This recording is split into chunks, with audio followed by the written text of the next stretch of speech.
നമ്മളിപ്പോൾ recently stock market crash ആവുന്നത് കണ്ടു.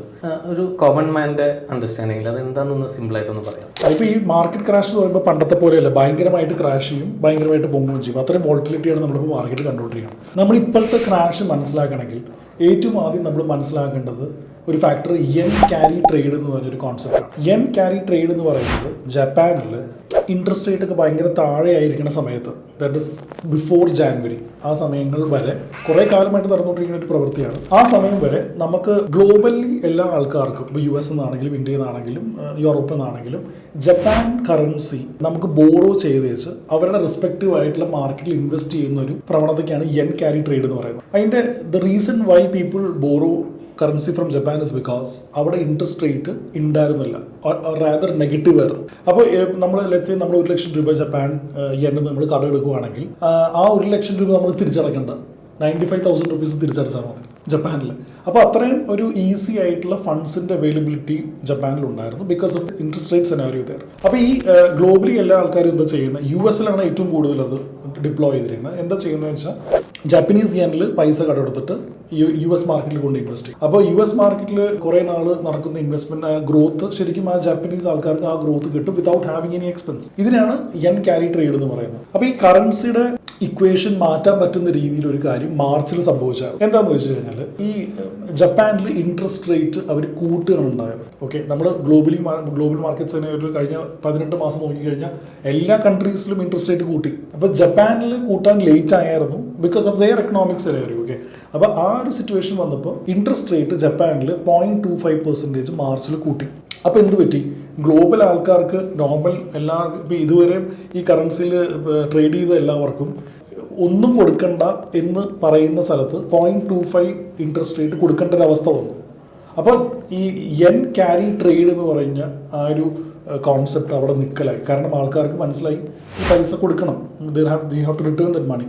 അപ്പോൾ എന്ത് പറ്റിയെന്ന് വെച്ച് കഴിഞ്ഞാൽ ഈ ഔട്ട് സ്റ്റെപ്പ് പുറത്തുള്ള എല്ലാ ഇൻവെസ്റ്റ്മെന്റ്സ് ഉണ്ടല്ലോ, യു എസിലൊക്കെ ധാരാളം ഇൻവെസ്റ്റ്മെന്റ്സ് ഉണ്ട്, യു എസിലാണ് ഏറ്റവും കൂടുതൽ ഇൻവെസ്റ്റ്മെന്റ് ഉണ്ടായിരുന്നു. അപ്പോൾ ആ ഇൻവെസ്റ്റ്മെന്റ്സ് ബ്രേക്ക് ചെയ്തിട്ട് ഈ ജാപ്പനീസ് ആൾക്കാർ ആ ഇൻവെസ്റ്റ്മെന്റ് ഇൻവെസ്റ്റ്മെന്റ് റിഡീം ചെയ്തു അല്ലെങ്കിൽ ബ്രേക്ക് ചെയ്ത് സ്റ്റോപ്പ് ചെയ്തിട്ട് ഈ പൈസ തിരിച്ച് ജപ്പാനിലേക്ക് എടുക്കുകയാണ്. ആ സെനാരിയോ ആണ് നമ്മൾ ഇന്ന് കാണുന്നത്. അപ്പോൾ ഇപ്പോൾ ജാപ്പനീസ് മാർക്കറ്റ് നമ്മൾ ഇന്നലെ നോക്കുകയാണെങ്കിൽ 12% ഫോൾ ചെയ്തിട്ടുണ്ട്.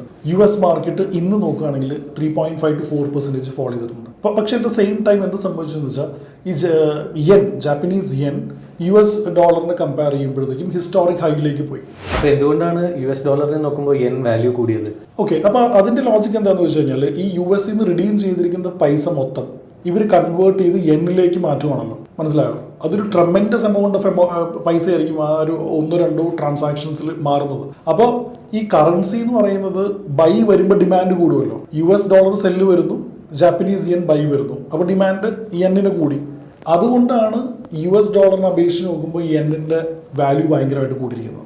ഗോയിങ് ഫോർവേഡ് ജപ്പാനിൽ ഇനി എന്ത് സംഭവിക്കും? അല്ല, ഇപ്പോൾ എന്ത് സംഭവിക്കുന്ന എക്സാക്ട്ലി പറയാൻ പറ്റിയില്ലെങ്കിലും ഈ ഇൻട്രസ്റ്റ് റേറ്റ് ഹൈക്ക് എന്ന് പറയുന്നത് ഒരൊറ്റ ഇൻട്രസ്റ്റ് റേറ്റ് ഹൈക്ക് മാത്രമായിരിക്കാൻ ചാൻസ് ഇല്ല. ഒരു ഇൻട്രസ്റ്റ് റേറ്റ് ഹൈക്കോ അല്ലെങ്കിൽ അടുത്ത ക്വാർട്ടറിൽ അടുത്തൊരു ഇൻട്രസ്റ്റ് റേറ്റ് ഹൈക്കോ ചിലപ്പോൾ വരാം. അപ്പോൾ ജപ്പാൻ എക്കോണമി ഓൾറെഡി ഒരു റിസഷന്റെ പീക്കിൽ നിൽക്കുകയാണ്, ഓൾറെഡി റിസഷനിലാണ്. അപ്പോൾ ആ ജാപ്പനീസ് എക്കോണമി എങ്ങനെ പോയാലും ഹിറ്റ് ആവും, there is no doubt about it. അതാണ് അതിൻ്റെ സത്യം. ഇനി യു എസിൽ എന്ത് പറ്റുമെന്ന് വെച്ച് കഴിഞ്ഞാൽ ബിക്കോസ് കുറേ കോൺട്രാക്ട്സ് മെച്ചുറായി കിടക്കുന്നുണ്ട്. ഈ കറൻസി കോൺട്രാക്ട്സ് എന്ന് പറയുന്നത്, അതായത് USD ടു യെന്നും യെൻ ടു USD ആയിട്ടുള്ള കറൻസി കോൺട്രാക്ട്സ് കുറേ മെച്ചുറായിട്ട് കിടപ്പുണ്ടാവും. അത് ഒറ്റയടിക്കല്ല വരിക, അപ്പോൾ അതൊക്കെ ഇവൻച്വലി ഒരു 3 to 6 months ഹൊറൈസണിലായിരിക്കും ഈ കോൺട്രാക്ട്സ് ഒക്കെ എക്സ്പയർ ആവുന്നത്. അപ്പോൾ ഈ അടുത്ത 3 months ഒത്തിരി US ഡോളർ ജാപ്പനീസ് യെന്നിലേക്ക് മാറുന്നതായിട്ട് നമുക്ക് കാണാം.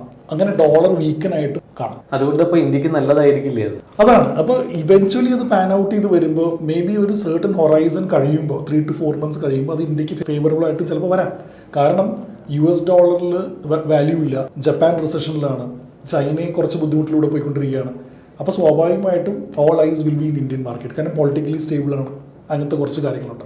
അപ്പം ഇതാണ് ഒരു one of the biggest reasons why the market started, അല്ലെങ്കിൽ ഇത്രയും പെട്ടെന്ന് റാപ്പിഡായിട്ട് മാർക്കറ്റ് വീഴാനുള്ള one of the biggest reason എന്ന് പറയുന്നത് ഈ യെൻ ക്യാരി ട്രേഡ് എന്ന് പറയുന്ന ഫാക്ടറാണ്. ഈ ഒരു ഒറ്റ കാരണം കൊണ്ടാണോ അപ്പോൾ മാർക്കറ്റ്? അല്ല, ഈ ഒരു ഒറ്റ കാരണം കൊണ്ട് മാത്രം പറയാൻ പറ്റില്ല. കാരണം ഇപ്പോൾ US എക്കോണമി നോക്കിക്കഴിഞ്ഞാൽ അതിനകത്ത് കുറച്ച് ഇഷ്യൂസ് ഉണ്ട്. ഇപ്പം നമ്മൾ പ്രതീക്ഷിക്കുന്നത് എന്താണെന്ന് വെച്ച് കഴിഞ്ഞാൽ ഈ US ഇൻട്രസ്റ്റ് റേറ്റ് കട്ടാവും. ഓക്കെ, ഇൻഫ്ലേഷൻ കുറച്ചൊക്കെ സ്റ്റേബിൾ ആയി കഴിഞ്ഞാൽ US ഇൻട്രസ്റ്റ് റേറ്റ് കട്ടാവും.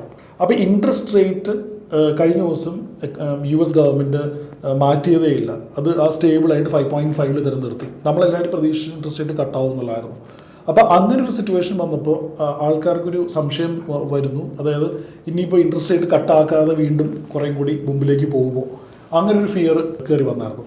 ഇതും വൺ ഓഫ് ദ റീസൺ ആണ് കറക്റ്റ് ആവാൻ. അതുമല്ലാതെ US അൺഎംപ്ലോയ്മെൻറ്റ് റേറ്റ് 4.4% ജമ്പ് ചെയ്തു. അപ്പോൾ എല്ലാവരും എക്സ്പെക്ട് ചെയ്തത് അൺഎംപ്ലോയ്മെൻറ്റ് റേറ്റ് ചിലപ്പോൾ ഒന്നും കൂടെ കൺട്രോൾ ചെയ്ത് വരും എന്നുള്ളതാണ്. അപ്പോൾ 4.4% ജമ്പ് ചെയ്തു ഫ്രം 4.1%. അതും സോൾഡ് സോർട്ട് ഓഫ് ഒരു പാനിക് സിറ്റുവേഷൻ US മാർക്കറ്റിൽ ട്രിഗർ ചെയ്തു എന്നുള്ളതാണ്. പക്ഷേ ഇതൊന്നും അല്ലാതെ ഒരു വലിയൊരു ഫിയർ മാർക്കറ്റിൽ കിടപ്പുണ്ട്. അതെന്താണത്?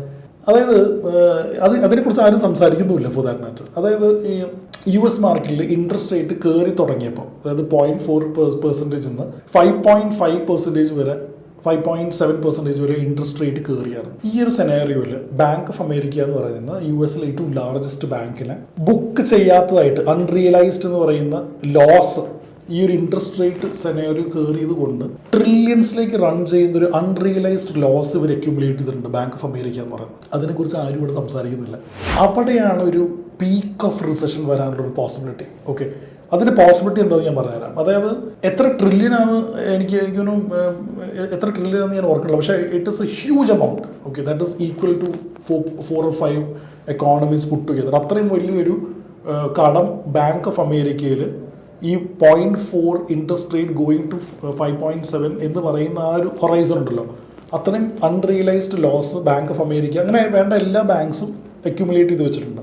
ഈ റിസ്ക് ഇപ്പോൾ പുറത്ത് വരാത്തത് എന്താണെന്ന് വെച്ച് കഴിഞ്ഞാൽ അവർ ആ ലോസ് റിയലൈസ് ചെയ്യാത്തത് കൊണ്ടാണ്. ഇനി മാർക്കറ്റ് സെനാരിയോയിൽ ഇൻട്രസ്റ്റ് റേറ്റ് താഴത്തേക്ക് വന്നു കഴിഞ്ഞാൽ ഒരു കുഴപ്പമില്ല, ഇതൊന്നും ആരും സംസാരിക്കാനേ പോകുന്നില്ല. കാരണം ആ ലോസ് വീണ്ടും ചെറുതായി ഇപ്പോൾ 100 രൂപ എന്നുള്ള ലോസ് ചെറുതായി 1 രൂപ 2 രൂപയിൽ വന്ന് നിൽക്കും ഇൻട്രസ്റ്റ് റേറ്റ് താഴത്തേക്ക് വന്നാൽ. പക്ഷേ US ഇൻട്രസ്റ്റ് റേറ്റ് താഴത്തേക്ക് കൊണ്ടുവരാൻ പറ്റിയില്ലെങ്കിൽ ഈ ലോസ് പൊട്ടും. They will have to book a certain amount of this loss. കാരണം they cannot keep holding on this loss for a long period of time. അതുകൊണ്ട് ചെറിയൊരു പോർഷനെങ്കിലും അവർക്ക് ബുക്ക് ചെയ്യേണ്ടി വരും. That will send A huge recession panic. അതിനെക്കുറിച്ച് ആരും ഇതുവരെ സംസാരിച്ചിട്ടില്ല. എല്ലാ ബാങ്ക്സും JP Morgan ആണെങ്കിലും ബാങ്ക് ഓഫ് അമേരിക്ക ആണെങ്കിലും ചെറിയ US ബാങ്ക്സ് ആണെങ്കിലും ഇതിനെക്കുറിച്ചൊരു സെപ്പറേറ്റ് വീഡിയോ നമ്മൾ ചെയ്തിട്ട് വേണമെങ്കിൽ നമ്മൾ ഇവിടെ പോസ്റ്റ് ചെയ്യാം. അപ്പോൾ ആ ലോസാണ് ശരിക്കും, ആ ട്രിഗറാണ് ശരിക്കും ഒരു ഹ്യൂജ് റിസഷന് വേണ്ടിയിട്ടുള്ള ഒരു പോസിബിലിറ്റി ഉള്ളത്. പക്ഷെ അതിന് ഇപ്പം നമുക്ക് ആധികാരികമായിട്ട് അത് വരുമെന്നൊന്നും പറയാൻ പറ്റില്ല. കാരണം ഇൻഫ്ലേഷൻ കൺട്രോളിലാണ് US. അപ്പോൾ പതുക്കെ ഇൻട്രസ്റ്റ് റേറ്റ് താഴ്ത്താനുള്ള പരിപാടി അവർ ചെയ്യുന്നുണ്ടാവും. ഈ 5.5 എന്ന് പറയുന്ന ഇൻട്രസ്റ്റ് റേറ്റ് താത്താത്തത് കൊണ്ടാണ് ഈ ഒരു ചെറിയൊരു പാനിക് ഓൾറെഡി മാർക്കറ്റിൽ വന്നതും അതിൻ്റെ കപ്പിൾഡ് വിത്ത് ഈ yen ക്യാരി ട്രേഡും കൂടിയാണ് ശരിക്കും പറഞ്ഞ മാർക്കറ്റ് ഇത്രയും ക്രാഷ് ചെയ്യാനുള്ളൊരു കാരണം.